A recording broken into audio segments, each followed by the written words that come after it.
Hi, everyone. My name is Jacqui Cooper, and I'm with JCooperTravels, and I want to welcome everyone to this episode. For those of you that are on my the vodcast side, you'll see that the sun is coming in from my window. So the sun, I have a hat on just so that way I can see my special guest. And for those that are not, definitely hop on over because again, it's always fun to see who is speaking, and definitely I would like for you to like and subscribe. So I'm going to introduce my guest in a quick second, but for those that are new to J Cooper Travels, I just want to share a little bit more about me and the purpose of the talk show. It started off that I am a certified travel consultant, and it started off that it was about where are we traveling around the world. But again, with COVID happening, a lot of times we ended up having staycations, and we also started to reflect more about who we are and what are we doing. So J Cooper Travels ended up being more about how are we traveling in life. And that path can be both about our personal journey, about our professional journey, about our journey with our family, and our spiritual journey. So again, we travel in many different ways on many different levels. And that's the purpose of the talk show. Also, I have a huge following and it's growing, and I appreciate each and every one of you. And there are stories that I want to share because the individuals that I'm meeting are phenomenal. And so that's why I also created the talk show, because I want you to know who's in my network and how you can connect with them to support what they're doing and also to help support you. My background has not been straight and narrow. It's been all over the place, and it's been an exciting journey. I am an attorney. I'm an educator, and I'm an entrepreneur, and I'm involved with travel. I'm involved with cryptocurrency, with consulting, a lot of different things. So definitely reach out to me if you have any needs for those. But today we're going to be talking about, in many ways, our spiritual journey and how do we find balance, because again, with what's going on in our world today, there are a lot of things that are pulling on our energies. And sometimes we can feel stressed or burnout, and we need to kind of get recentered. So with that, I would like to welcome Todd. How are you doing today, Todd? I'm good. Thank you, Jacqui. This is really awesome. I'm excited. Thank you. Yeah. So Todd, why don't you go ahead? Your journey, your story is super interesting. We, as when we talked off camera, we realized we have a lot of connections, a lot of overlap, and that's what makes these conversations so much fun, because we're all interconnected in ways that we just don't always realize. So Todd, why don't you go ahead and introduce yourself and what you're doing, and then we'll continue our conversation. Okay. My name's Todd Cornell, and first of all, I want to wish everybody a great year of the tiger. It's exciting every time we go through the springtime, because spring, as we're approaching, is just such a beautiful time of the year with all the new growth and the new life coming back. But basically what I do is I have a company that I started about 5 years ago called Culture 668. And there's no E in the culture, which was sort of an interesting twist that makes it challenging sometimes, but we've worked through it. And what my business comes from is from the position of having lived in China for over 20 years and learned the language fluently and the ability to interact with the culture and do business. I did a lot of management and worked in a lot of different industries when I was in China. And then when I came back to the States, I started doing more reading in Chinese, because that was sort of my way to keep the language alive and to keep my connection. And so that took me into reading a lot about mindfulness and Taoism and Buddhism and other things like this. So I live in Colorado. This is my home. I was born and raised here. So I've kind of done a loop. I've gone all the way around the world, and then I've come back, and now I'm taking care of my 95-year-old mother. And that's awesome. That's awesome. So what made you interested in the Chinese culture and the language and everything that you're involved with now? Well, that's an interesting question, and there definitely is an interesting answer to it. I've always been interested in languages since the day, I mean, as early as I can remember, like 6 years old. I wanted to learn another language. It was the weirdest thing is when I think back on it, it's like, why did I even know this or have this concept sitting in Fort Collins, Colorado, you know? And I remember that I had the opportunity when I was in first grade to go through a trial French language thing for the first graders. And I was so excited about it and I did really well with it. And then they stopped after 6 months, you know how things are. So I had to wait until seventh grade to really actually start taking a language class to take French. And so it was a grueling 6 years, but that was just the beginning. And from there, as I was going through school, basically I took French. And then when I got into high school, I was taking French, Spanish, and German all at the same time. I was going across the street to Colorado State University to sit in Russian classes.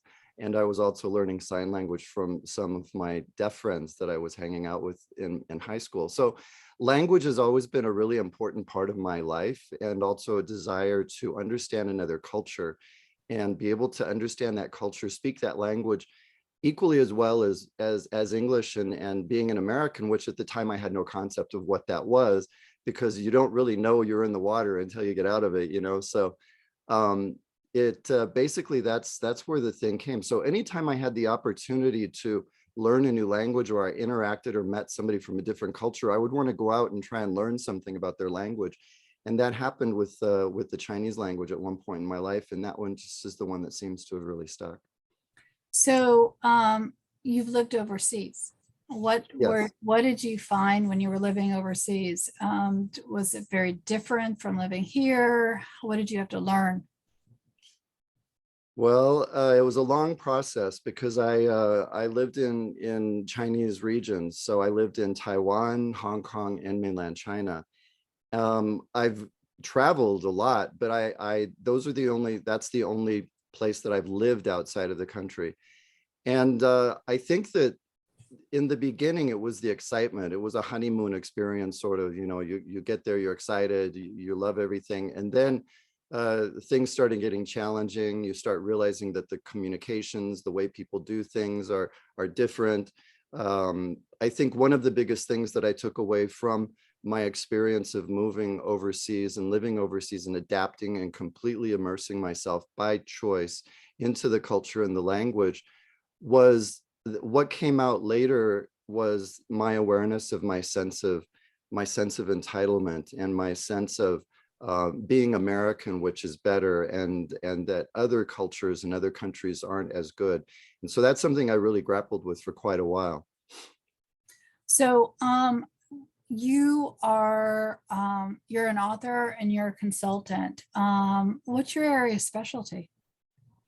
My area of specialty would be communications. And so that's being able to bridge the culture, the mind, the language, because the language is the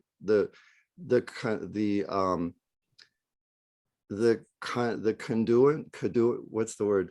Conduit. It's the Yeah. conduit for culture, and it's the conduit for communication. And if we don't have that language piece, that really does not give us an uphand in the relationship or in the negotiation. So I am a proponent of learning foreign languages, and I think that's something that we in the United States do a really bad job of.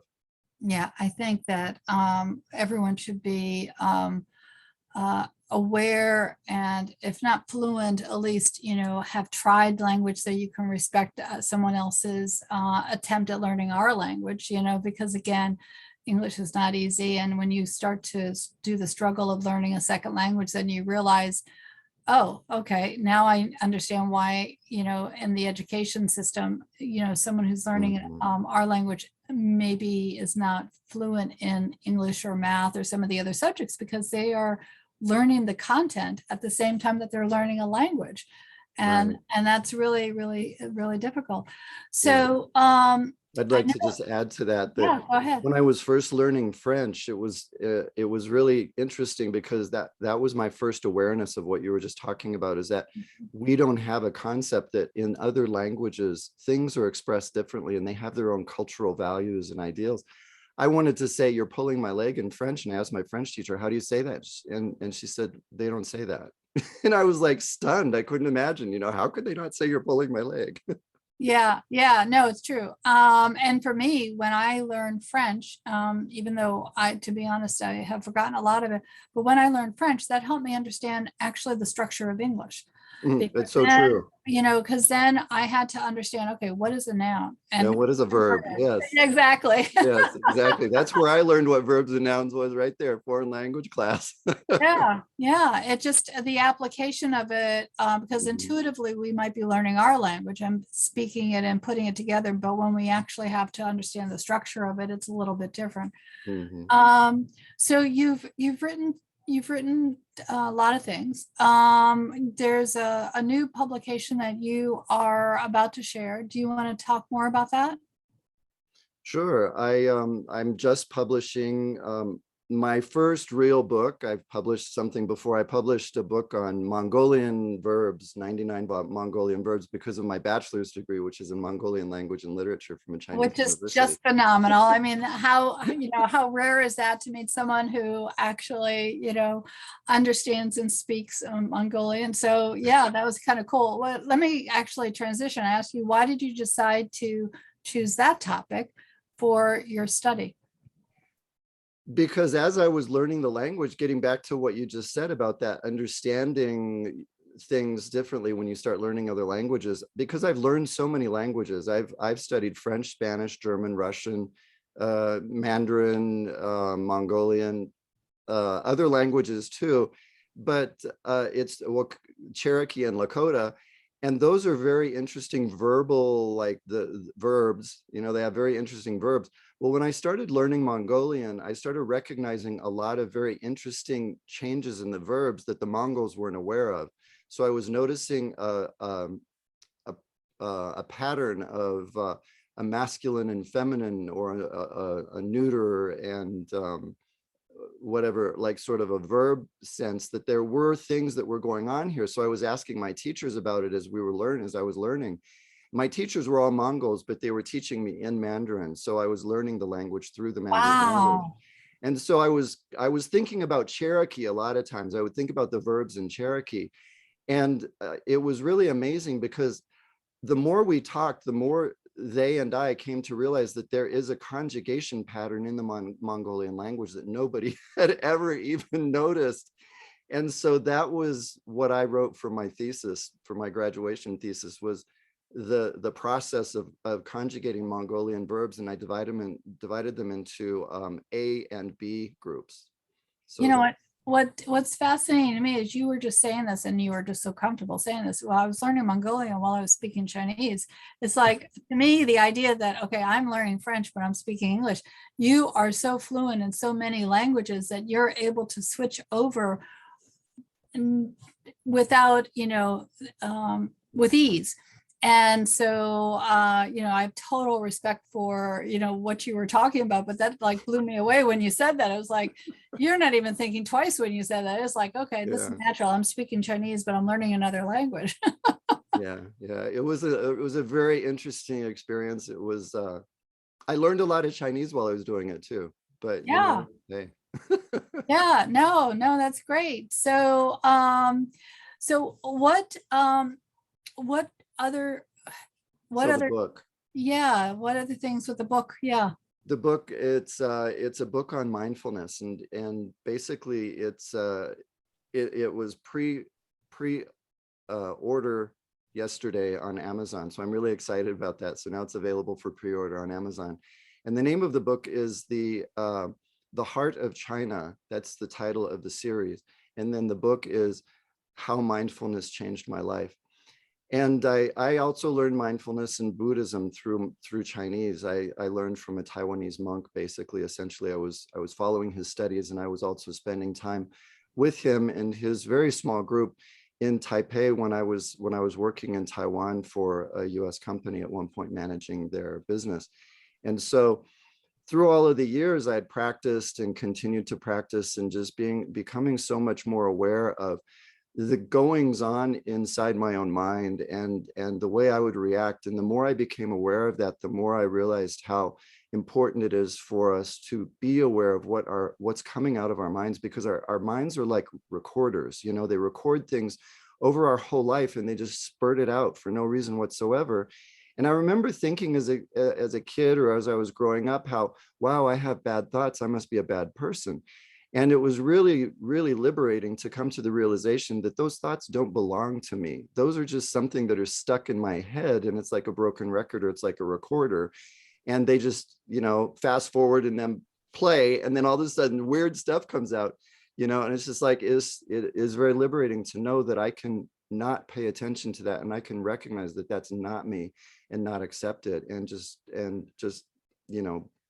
help me to find peace and peace of mind and whatever. So that's what my book is about. Basically, it sort of is, in a sense, it's my journey, but it's also discussing how the process of mindfulness, the process of meditation, establishing a meditation practice, breathing, the breath cycle, and in-breath and an out-breath, and how we count the breath cycle. So I'll just stand in a line at a grocery store, and my mind, I just noticed there's a lot of thoughts. And so I just stand there and I start counting my breaths to settle the mind and just let the thoughts just sort of go off. So that's what the book is about. I also bring into it some of aspects of balance between yin and yang from the I Ching or the I Ching or the book of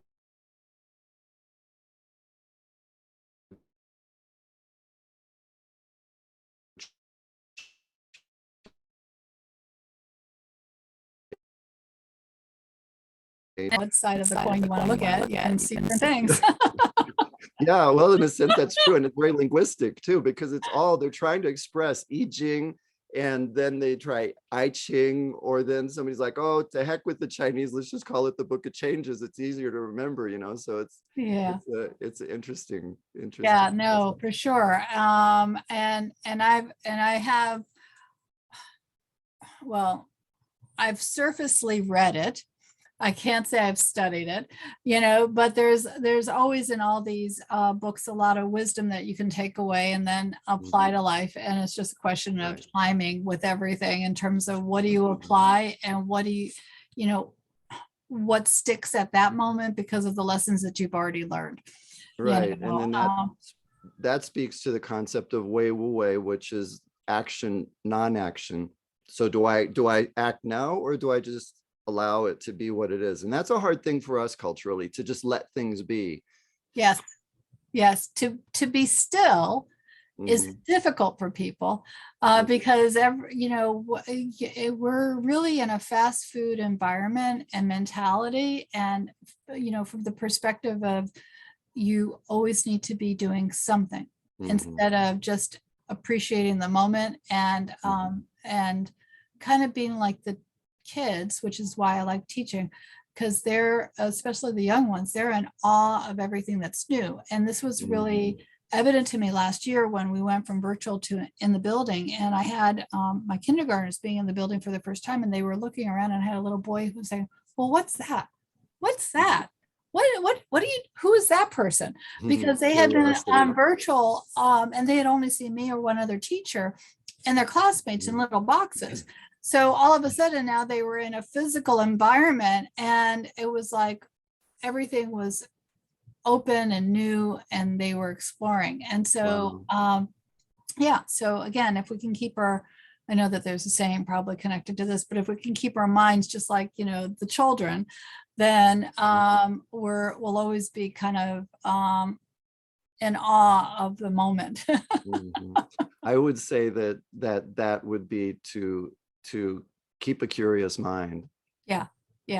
And I do speak to that concept of action, non-action, or as you mentioned, the stillness in the book. Yeah. So, within our conversations, I always like to have one tip and one place. So which would you like to do first? Do you want to talk about a place that you visited or that you would suggest to people to explore, or do you want to talk about the tip? Let me see. I'm looking at it now. Let's do the tip first. Okay. All right. So, and everyone, I am going to be having multiple conversations with Todd because there's a way too much to kind of condense into one show. So definitely, like and subscribe and make sure that you connect to more than, all of our episodes. So what's the tip that you would like to suggest to people? So the tip that I'd like to suggest is going to be a mixture of two things. One is my concept of how I work through a lot of my things, or I work through a lot of my things, and another one is coming from Chinese. So the first one is going to be my tip for this is something that I realized was really healthy and really positive for me as a person, and that's look for the positive. There's Yeah. always something positive in everything, no matter how negative it looks, no matter how bad it looks.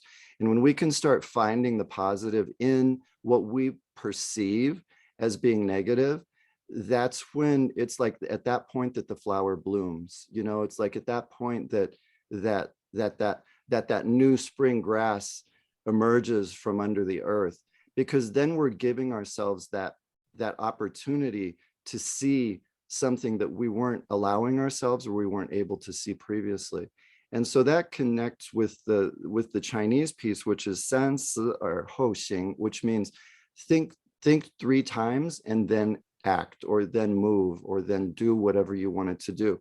In Chinese, traditionally, 3 means many more than 3. It doesn't mean 3, it means more than 3. And that's basically the easiest way to understand 3 in Chinese when we're speaking in a phrase like this, which is a set phrase. So when you hear that, you think, so I should be thinking more and more before I move, or before I do, or before I proceed. So, how do they interpret spontaneous actions? Spontaneous actions. Like being impromptu, because if you are going to be thinking it through, which I appreciate, and then acting, and so that way you can see all sides of it, maybe, even though there are multiple sides, how would they view being spontaneous?